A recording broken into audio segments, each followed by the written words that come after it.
For many people, the holiday season can be a time when loneliness hits hard. A recent Cigna study reveals loneliness is at epidemic levels nationwide. Nearly half of Americans report feeling alone, sometimes or always. Researchers say suffering through it can be as lethal as smoking 15 cigarettes a day. Alex Wagner spoke with a group of people who at one point described themselves as lonely. Alex, good morning. Good morning, guys. Being lonely, for the record, is not the same as being alone. In fact, many of the people I spoke to are in relationships, they have kids, and they have families. This is a diverse group ranging from a 25-year-old social media influencer to a 90-year-old widow, complete strangers who all connect on one thing. I'm typically not the lonely type. I'm usually like the life of the party. I'm usually like super happy. This one day I was like in my room and I was like, I really feel like this dark cloud over me. And I just don't want to get up. I don't want to get up. I don't want to breathe. I don't want to eat. I don't want to do anything. And, I've never felt like that before. Everybody's experience with loneliness is different, right? Each one of you has different stories. There are different triggers for the loneliness, different family dynamics. Elise, you lost your job? Yes, I worked all my life, and losing that social connection, it's very isolating. Evelyn, you lost your husband, who was your lifetime partner. Can you tell us a little bit about how you've dealt with that and how it's made you feel? So after 66 years of marriage, he went to sleep one day and didn't wake up. And I was all alone. I had never really been without him. It was particularly bad at night. We slept in a double bed and I would put my foot out and there was nobody there.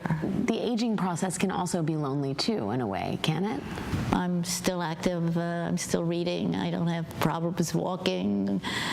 I don't feel 90. Felicia, you became a mom, and motherhood is a gift, it's a blessing, it's a beautiful thing, but it also can be lonely, can't it? It can. I have two faces. I have my social face, and then I have my mom face. And for my kids, I don't want to cry. I don't want to express any sadness, so I'm like smiling, but it's plastered on my face because I'm like, this isn't real.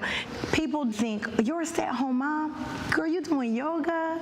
You're going to the mall. You're making passionate love all night. Like, life is lit. And it's like, no, actually, I'm so busy that I don't know who I am. All of you moms are nodding in agreement on that. I had severe loneliness, and I think balancing being a new mom and trying to find myself, what I did is I literally sat on my couch and I did a post, and I just was completely transparent with my followers, and I said, if you guys are willing, let's meet up in Central Park, have a little mama meetup. Some were single, some were divorced, some were co-parenting, but it was great to see that all our issues transcend. When we talk about connectivity in this day and age, there's an expectation that it will feed us. The world of social media is enough to sustain us. I think the irony of social media is that it was intended to connect us, but I really feel like it disconnects us in a way. On social media, you don't put out many vulnerable sides to you. My life is perfect, everything is going great in my life. You put filters on your life, you put different things on your life to make your life look really great. And in that process, I feel that maybe you're not totally being honest with yourself, and honest with other people. You have, X amount of followers, and that's great, but how many of those people are really care about you or want to know what you're doing? And that's always the tough part in that sense. I feel that Facebook, while it can be wonderful, is also horrible. Why? The flip side of it is when it's Thanksgiving, okay, and I'm single and alone, and you look on Facebook and everyone's with their family and their children and their grandchildren, or sitting around the table. Isn't this wonderful? And it just makes you feel horrible. Dr. Winch, when we talk about loneliness, it's not just people feeling bad. There are significant and very real health risks that are associated with this. Very much so. Loneliness now is a greater public health concern than obesity and smoking combined. People don't think of loneliness as a problem or something they think, well, I'm sad. They don't identify the loneliness, but it's absolute work. You have to take it seriously. What helps? helps? You know, how do you get through times that are tough? Or I find an activity that you like to do with others, okay? Like for me, it's bowling, okay? I've been bowling for 30 years. So I feel that you have to find a hobby that you like to do and try to do it with other people, okay? I think you just have to reach out every once in a while. You can't expect everybody to come to you. Oh, Grandma, how are you feeling? You know, I'd rather call Jack and say, hey, what's going on with the latest girlfriend? I think first and foremost, you have to admit to yourself that you're lonely. I think it's safe to say that I was lonely, but I did see a side of me that was very afraid of coming out with it because I was afraid of being judged. A lot more people are willing to help than you think. Having someone show up, like when they feel that you need them, is really big for me. I mean, if there's a message for this holiday season, it's knock on a door, make a phone call, stay in touch. Is it helpful to talk with other people? To know that other people feel the same way that you do, and that you don't have to feel so much shame about it. I think that we're all here and we're all unique and all these situations are different, and it is important to shed awareness because someone is sitting on the other end of the screen and they're like, they can't relate to me, but maybe they can relate to you. I think it's great because we all acknowledge the others. Like, it helps you to acknowledge everyone else's loneliness, regardless if it doesn't mirror yours. So people, give it up for South Knoxville and Greensboro on this Sunday, week 2. Ushers in the back of every location. If we have an usher too, if you did not get a communion element, please raise your hand real quick and the ushers will get you a communion element. If you got one, just hold on to that. We're going to close the service with communion in just a few minutes. If you have your Bibles, turn to Deuteronomy chapter 31. We're going to actually look at Deuteronomy to close this message down this week and really getting more into next week and the weeks after. We're going to look at men and women of God in the Bible that struggled with this idea of loneliness and what did they do about it. And so for me, if you're new this week, we started a series last week called Lonely Planet. Around October, I started to think about the new year and what the direction that we need to go. I read the article about the minister of loneliness that they've established in Great Britain and how loneliness is an epidemic. I started to read stats here. And so it's interesting how God works. That December the 18th, I think it was the 3rd week of December, I was in the other room. My wife was in the living room. She was watching television, and she yelled from the living room, "Hey, Brent, come here real quick. You got to watch this." Thank God for DVRs. How many people have a DVR? Rewind live TV. And what you just saw is what I watched. A CBS report just happened a few weeks ago, December the 18th, I believe, 2018, talking about the loneliness epidemic. I already researched this. I was studying this. We're getting ready for this series, Lonely Planet. And I'll say this, and I said it last week. I understand as a pastor, church, faith, Christians, we talk about this stuff a lot because this is where people are. It's not just mental, but spiritual and emotional. Look at me. When the news starts talking about this a lot, then we know there's a problem. Today, there is a loneliness epidemic. As I watched that, and first off, I don't know why my wife was even watching CBS News. It's very liberal. Ask her about that. Parents, when you see her, anyway, maybe it was a God thing. As I watched that, I was fascinated because the interviewer asked, so what do we do about it? What do we do about loneliness? The one guy, well, I like to go bowling. Make friends, be a little proactive. And yes, our horizontal relationships need to matter to us. We are built for togetherness. You used to hear this phrase, remember this? It takes a village. Well, there ain't no more villages anymore. We don't know our neighbors. We're all on social media. That's a 1 mile wide relationship and 1 inch deep. Nobody's there for us when the chips are down. We used to live in Leave It to Beaverland, and that's where people would say, well, it was a much more of a foundational life. When we lived in the same place that our parents lived, we worked in the same jobs, we all went to the same schools, we worshiped in the same churches, and we knew each other, and there was an identity there. Those days are gone. Many of us are transient. We move here and there. Many of us, how many people have moved in from out of state in this church today? Raise your hand high if you moved in from out. Look around. I mean, that's the world in which we live. But for me, I couldn't, maybe I'm a preacher, I get that. I couldn't understand, I still don't understand why we don't connect the dots. Yes, I can have great relationships with others, but that still is not a cure for loneliness. Some of you in this room are married and you're lonely. You have lots of relationships. You're a parent. You love your kids, but you saw that represented in all different walks of life. There's still a loneliness epidemic. And the basic reason for that in our world today is not social media. That was a weird video to put with the song Mad World. But it's this: we have lost the foundation of faith. Our vertical relationship with God is what sustains us in those desolate, desert, isolated, lonely seasons and times. People are going to come and go in our lives. We live in a world of sin, death, and disease.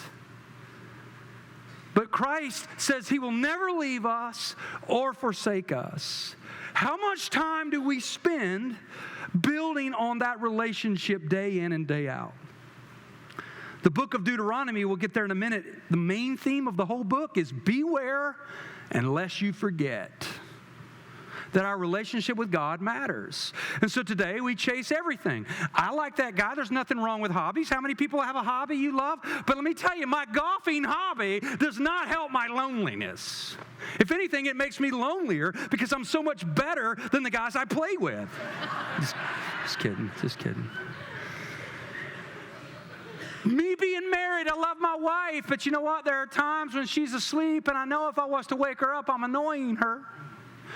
That I feel in that dark, lonely place. Who's with me? And you're like, what's my purpose? What am I doing? And it's interesting to me that many of us just forgot. We do. We forget. You're like, no, we don't. Brent, you're a preacher. You're going to say this. No, read the communication cards at the church. Our relationship with God matters. So today, I really do believe, this series, I do believe, man, I'm coming at you with some good stuff, some biblical good knowledge here. Yes, we're going to work on horizontal relationships. Yes, as Grandma would say, we need to be more proactive. Many of us just sit back and wait for somebody to come to us. Those days are gone. You have to be proactive. But what about our relationship with God? How proactive are we in our relationship with God? As we try to fill the void with everything, no wonder there's a loneliness epidemic. Our society is walking away from a foundation of faith. So this is how of a mad world in which we live. The other day I was reading an article, listen to me, creative and surprising things to do when you're lonely. This is how of a crazy, dumb world in which we live, that people would actually follow the advice of this website article that I read. And it caught me by surprise. I'm thinking, well, this is going to be good. Creative, surprising things to do when you're lonely. Would you like to, they gave me 25. Would you like to hear a few? I hope so, because I'm going to tell you. Number one, listen to this. If you feel lonely, go on a solo date. That's what it told me to do. Showed me that picture. If I'm lonely and I go to a restaurant and I say, table for one, I'm going to feel lonelier. Maybe the food is going to help. It said this, watch a movie. I guess I get that, right? Take your mind off yourself and watch a movie. That's okay. Adopt a cute pet, it told me. Oh. I pulled this up. I couldn't believe it. I double-checked it. I don't think Uber's doing it now. I think they take it and they bring it back here and there. But in 50 states, the last few years, Uber's tried an experiment. You know Uber, where you get picked up by the car. They actually, you can Google it, and it's real. It's happened. I don't know if it's happening now. I think, again, it's seasons. But starting in 2015, they've tried this called Uber Kittens.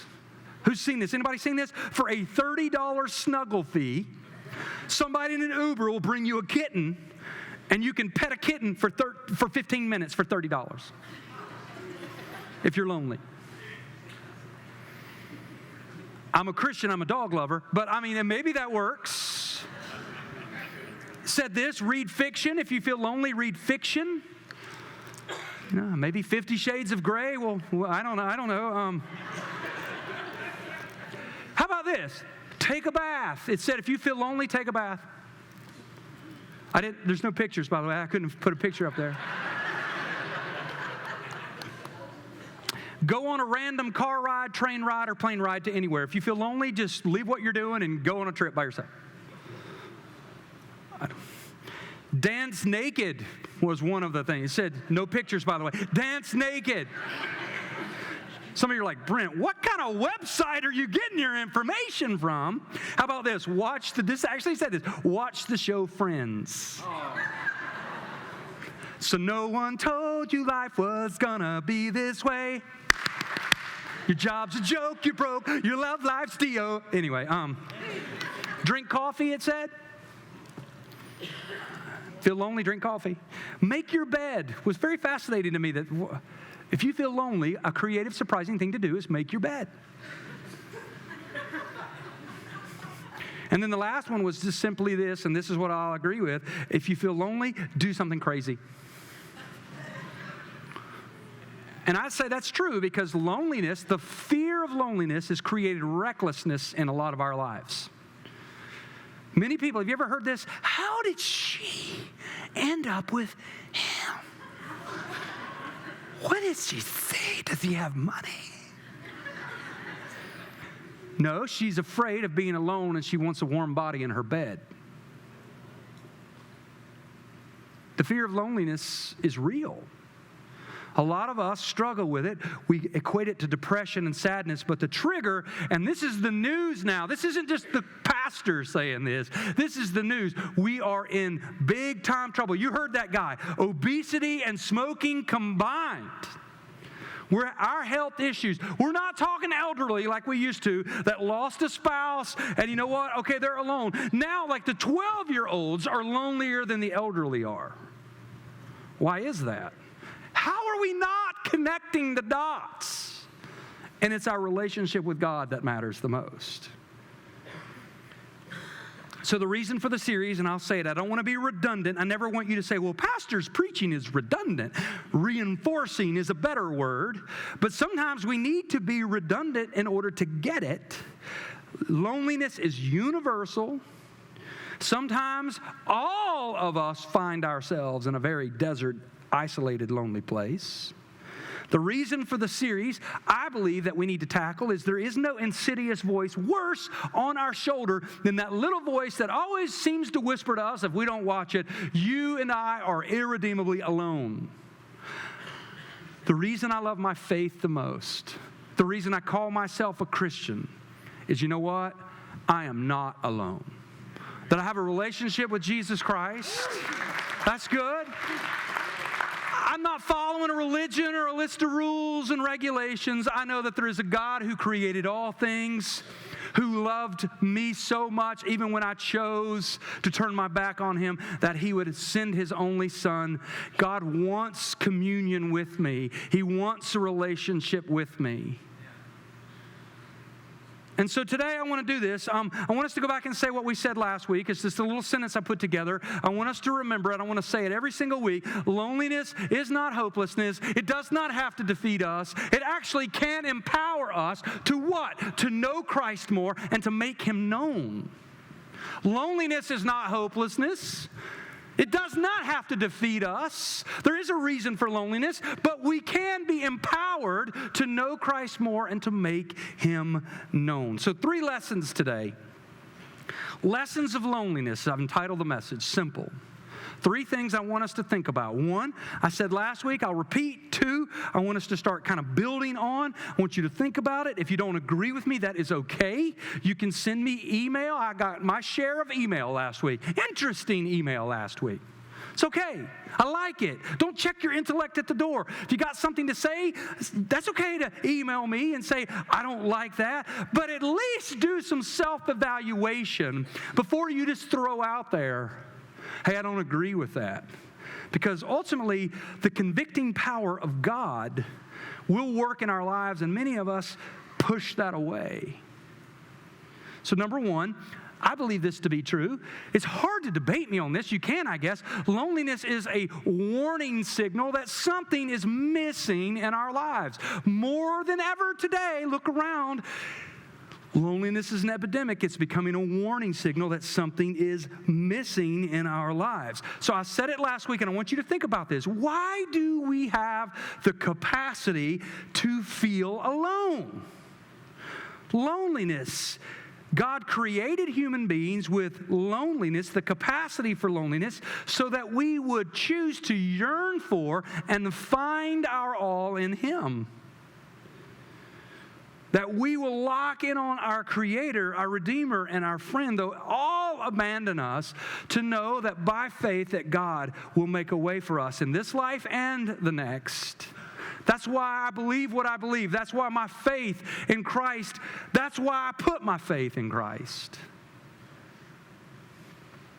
Loneliness is a warning signal that something's missing. It happens to me in my life when I start to feel alone, and I feel like, Brent, how in the world would you ever feel alone? Man, I feel like I'm on a lonely planet all the time, and I have to run back to my relationship with God.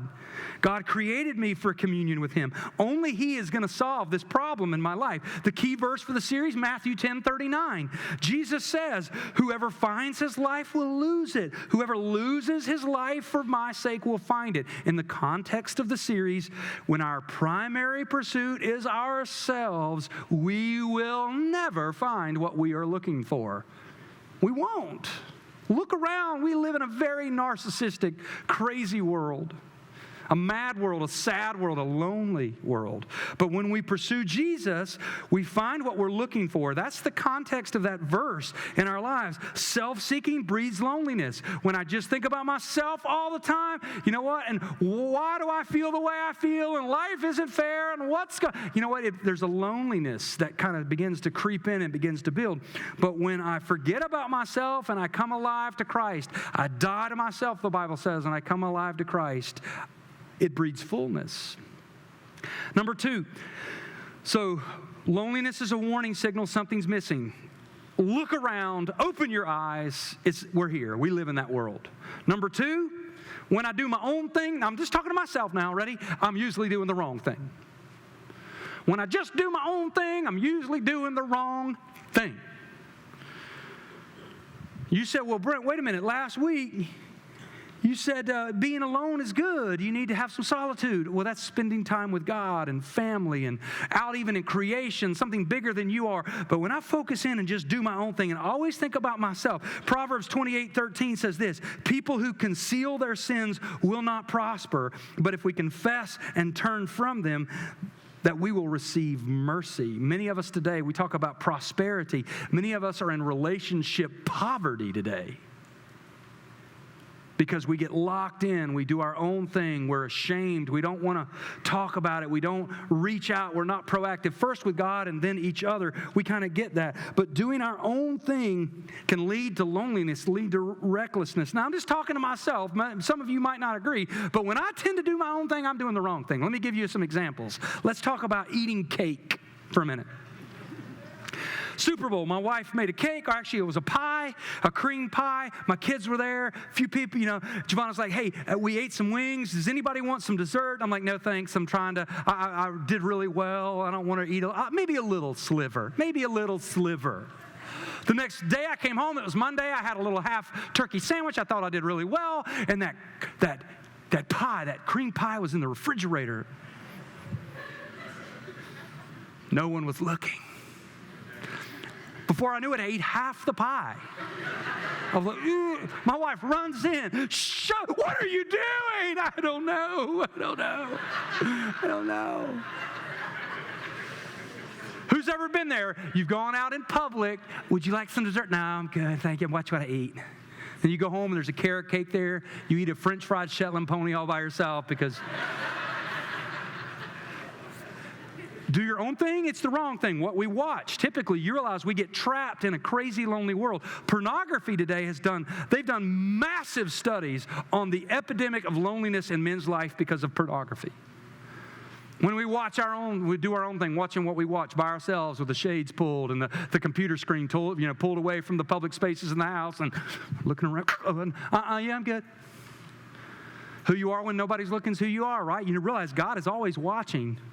So the litmus test is, hey, what's appropriate to watch today? When your 13-year-old daughter can sit there and watch it with you, you're probably good.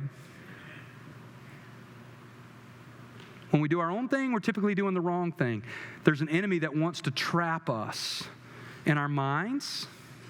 I'll say this, and I know I'm going to take some hits on this one because people are people, but I'm just talking about myself now. Ready? I find, this is just me talking, I find the more time I spend by myself, the weirder I get.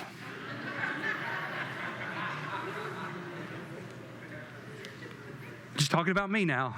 Some of you are like, I'm looking down, I'm not looking to. Anyway, I had a lady walk out. She confessed in the first service. She goes, that point resonated with me. You know what? I have been right there. I spend too much time alone. I've too much time focusing on this, that, and the other. I'm not spending any time on God. And the more alone I am, the weirder I get. And what she meant by that is, you know what? I start thinking, God doesn't love me. God doesn't care about me. Who am I anyway? What we say, I can go on forever. What we say in public versus what we say to each other in the privacy of our car, pulling into the church parking lot. The last point is this, and I'll camp out on this and we'll jump into Deuteronomy. We're going to read a little Romans. I love this point the most. The lesson I learned from my loneliness, the capacity I have for loneliness is this, that you know what? God truly is a with God. He's a with God. When I'm lonely and I feel like, you know what, why do I feel the way I do? When I run to God and I understand, what did the Apostle Paul say? And we read it last week, if God is for me, who can be against me? And you hear the Apostle Paul convincing himself into God's promises. Verse 38 of Romans 8, for I am convinced that neither death nor life nor angels nor demons nor the present nor the future nor any powers nor any height nor depth nor anything else in all of creation will be able to separate me from the love of God. Look at me. The Apostle Paul screwed up his life. Can you imagine the guilt that he had with some of the stuff that he had done in his past? There is a big time chasm of loneliness if we don't watch it. Look at the choices I've made, but yet God is with me. And you know what? The Apostle Paul said it the best. If God's for me, who can be against me? How many of us struggle in loneliness because we care so much about what other people think? But if God's for me, and I'm locking in on Him, and I understand what matters, what brings meaning and purpose to my life, then if God's for me, who can be against me? And sometimes I feel like God just whips me in a good way. He's like, Brent, why are you so focused on stuff that's only going to breed loneliness in your life? God didn't promise that I won't suffer, that you won't struggle, that we won't get cancer, that we won't get divorced, that we won't go bankrupt, that we won't get sickness, that we won't die. What did God promise? That He will always be with us. Loneliness in the end is a choice. I had a few people, get on me about this particular sentence last week, and like, Brent, I don't get that. I mean, people did some things wrong, and now I'm lonely. But loneliness in the end, when you think about this, that matters. Okay, it's not about our hobby, going bowling and finding friends. It's about our relationship with God. God is a with God. He is for us. How many of us spend time with Him? It's a choice. So we'll close in Deuteronomy. The next few weeks, I want to talk about David and Jeremiah, Jesus. Lots of people in the Bible struggled with loneliness, as we do. Well, one in particular was Moses. Moses was the leader of the children of Israel. Moses, though, would tell the Hebrews in Deuteronomy 30, he would say, listen, when you guys, now remember, Israelites were really bad at being disobedient, trying to do their own thing. But Moses is going to say this, and I believe this is for us today too.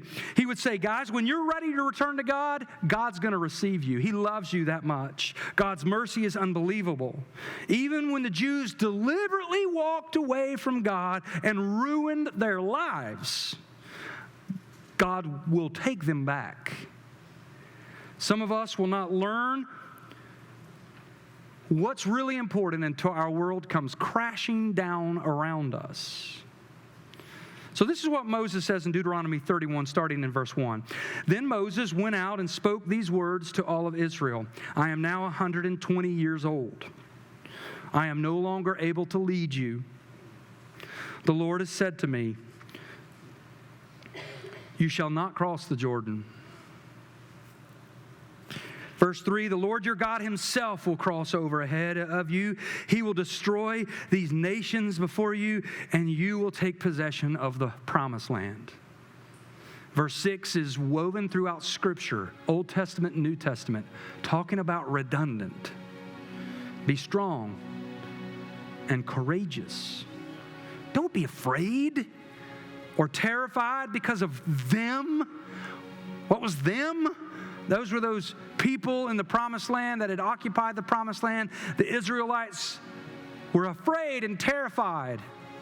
Remember the spies? Only 2 came back and said, with God, we can do this. The rest of them are like, well, let's just keep wandering in the desert with no purpose, no plan, and just this season of loneliness. But Moses says, don't be afraid. The Lord your God goes with you. He will never leave you and never forsake you. If you keep reading, verse 7, then Moses summoned Joshua and said to him in the presence of all of Israel, redundant, right?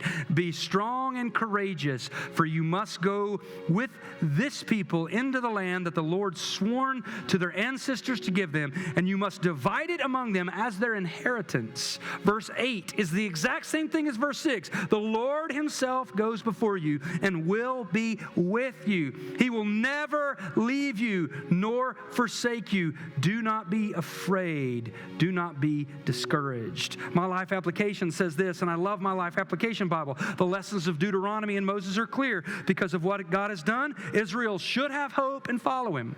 It's our choice, though. Because of what God expects in our lives, you know what? We should trust, we should listen, we should obey. Do we do that? It's our choice. Loneliness in the end is a choice. Because of who God is, though, that we should love him completely because he completely loves us. God doesn't force his will on any one of us. He lets us decide whether we're going to follow or reject. But the decision is life and death. So daily, this is what I'm after. Each of us in each new situation, we have to affirm and reinforce our commitment that we are with God. And if God is for us, then who can be against us? Because God is a with God. He is with us. I'll close with this. I've never said told this illustration before, and I like this story. Picture's going to come on the screen of a house that's caught on fire. Parents, if you have children, put yourself in this situation. Take it from the abstract to the personal for a minute. There's a story of a family's house caught on fire as each parent grabbed a few belongings and grabbed children's hand to quickly get out of the house. The worst case scenario would happen. The little daughter, who was holding tight to the dad's hand, released his hand, ran back up the stairs. The house is on fire, to go in her room and to grab her favorite teddy bear. However, when she tried to come down the stairs, because of the enveloping flames, she was stuck. So before the dad would rush back in, as he took his other children out of the house, before he would rush back in, because any dad in this room, if your daughter's upstairs in a burning building, we're all running up those steps. Before he rushed back in the house, they heard from the upstairs window, "Dad!" The dad ran around the house and looked up and saw his little daughter with her head sticking out of a window with billowing smoke. To which the dad goes, "Honey, I'm here, jump!" "But Dad, I'm afraid." Because of the smoke, the little girl couldn't see. "I can't see you," she said. Her father replied, "Don't worry, honey. You just jump. I'm right underneath you. I will catch you. I know you can't see me, but trust me, I can see you."